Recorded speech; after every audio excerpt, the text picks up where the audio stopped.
Hello everyone. It's been a while since I did a Fabricate Friday. This is a super cute little box that I'm going to share with you today. It's using that Dandy Designs paper that you can get for $120 with Celebration. If you spent $120 Canadian, you can get this pack for free with purchase, like I said. This is the little creation that I have to share with you.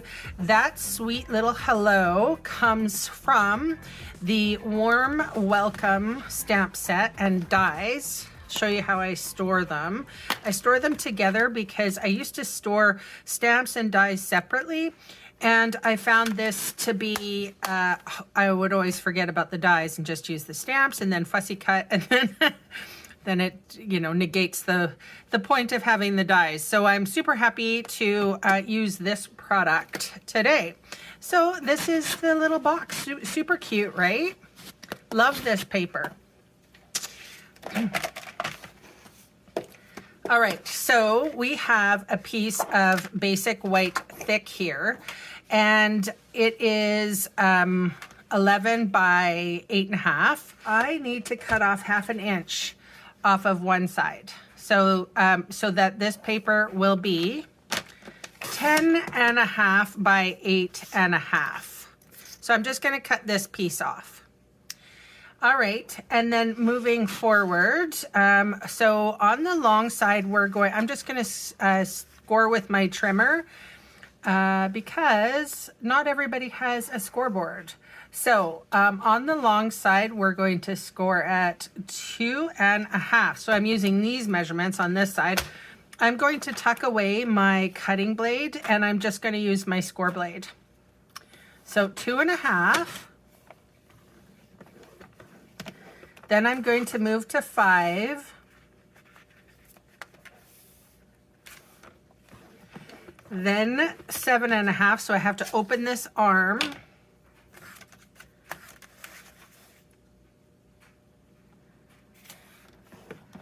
And then 10.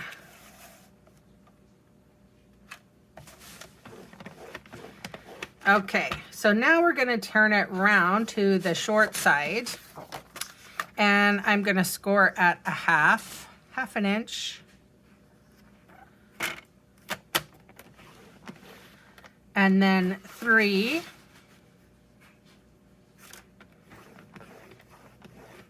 Five and a half.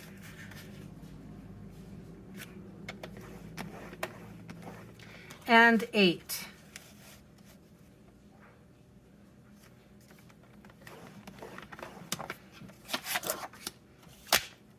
All right, I am going to fold and burnish all of my score lines.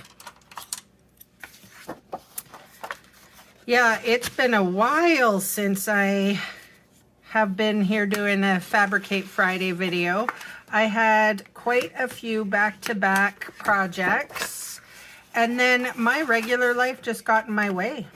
I had a very busy December.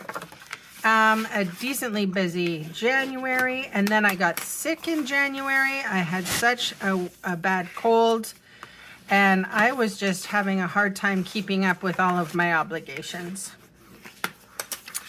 So I'm glad to be back on the mend. Thank you everyone who sent positive vibes to me. I'm still dealing with a few little things, but I think that I can manage. All right.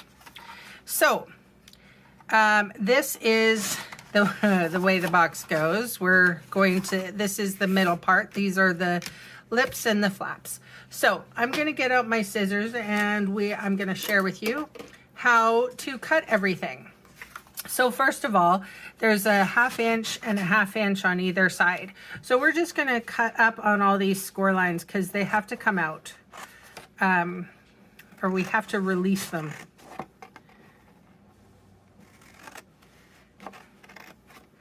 And then this whole rectangle, rectangle, rectangle, and square, I'm going to cut off.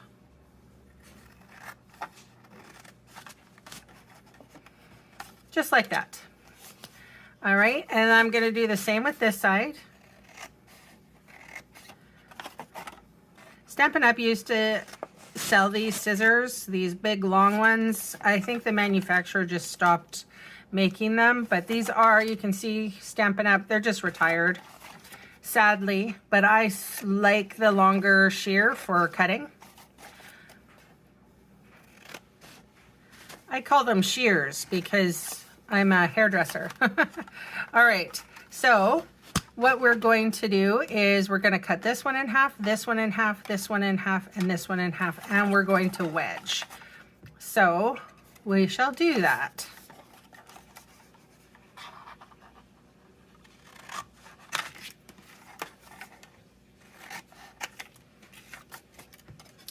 Now,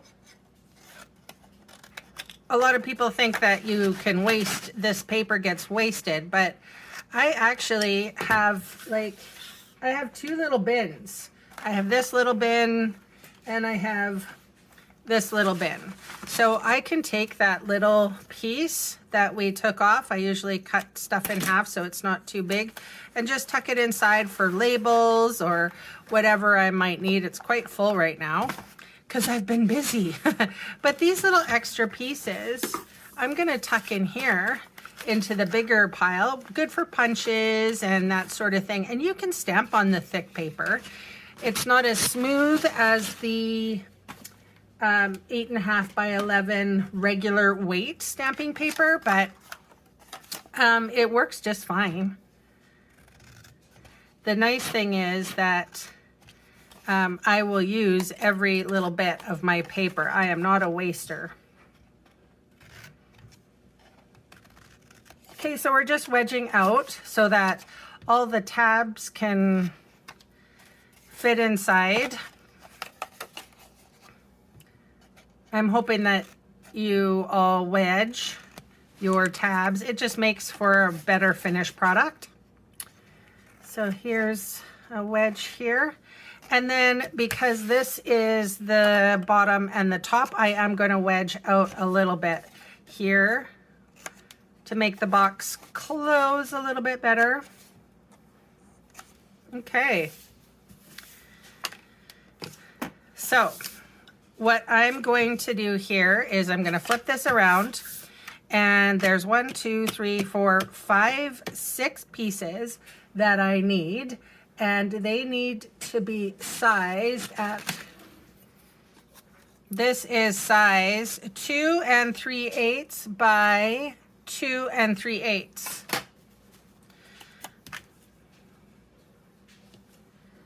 So that's the bottom. Hang on, I'll see if I think, yeah, there.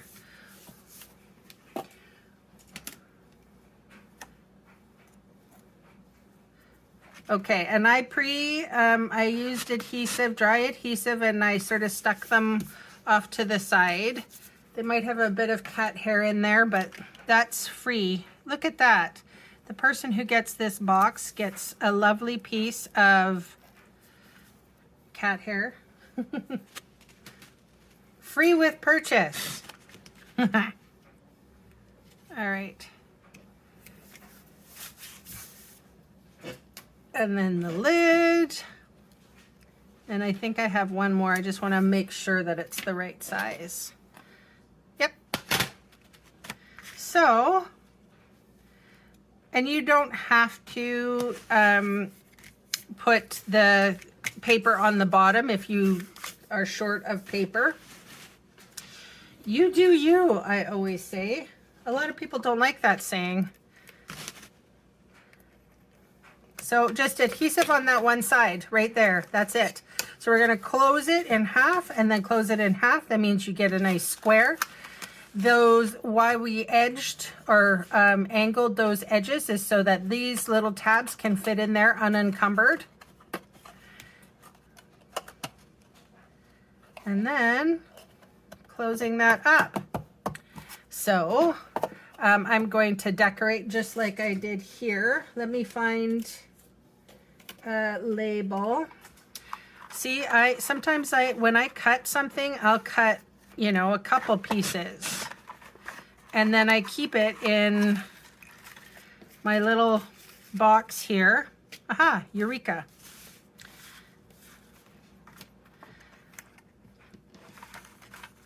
I have like a little, I don't know, a little fridge container, a fridge bin.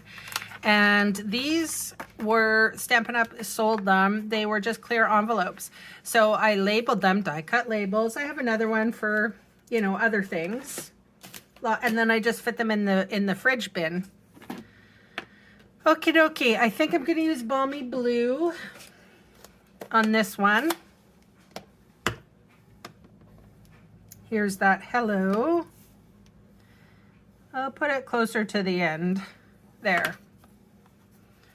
And then this is, let's see here, this is called Balmy Blue and White variegated ribbon. Probably the easiest ribbon you can get to actually tie a bow.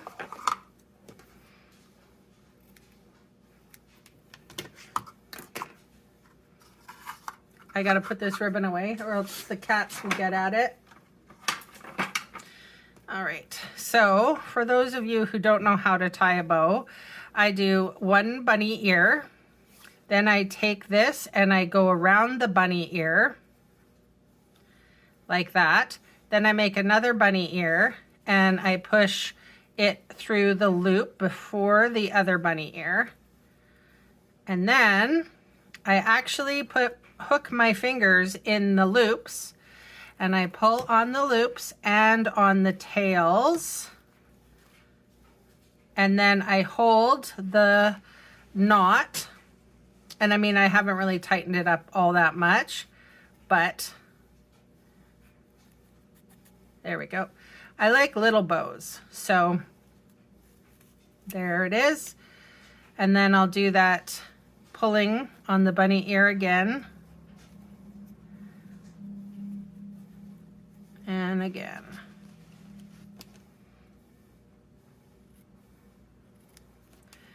Okay. So just a glue dot, I think, for the bow.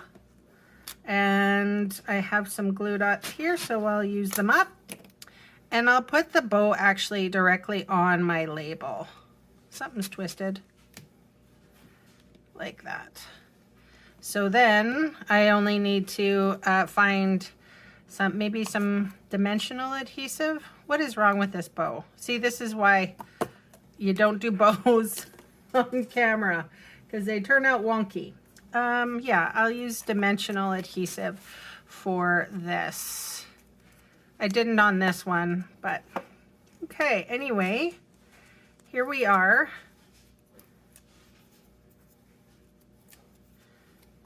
And let's see, the lid was on top here, so there we go.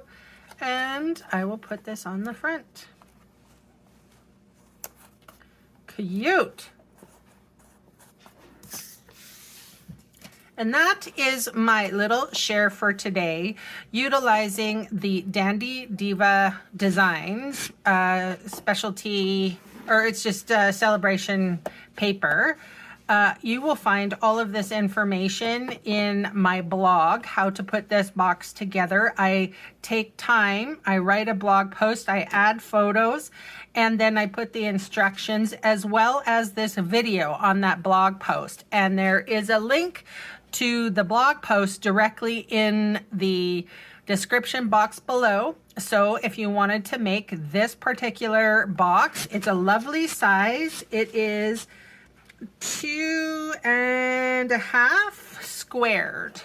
So it's a lovely little box that you can make with one sheet of cardstock. So you guys, thank you so much for joining me. Thank you for your patience in my busy, busy life. Yeah, and hopefully I'll be able to continue some Fabricate Friday videos for you in the future. Thanks so much. Bye, you guys.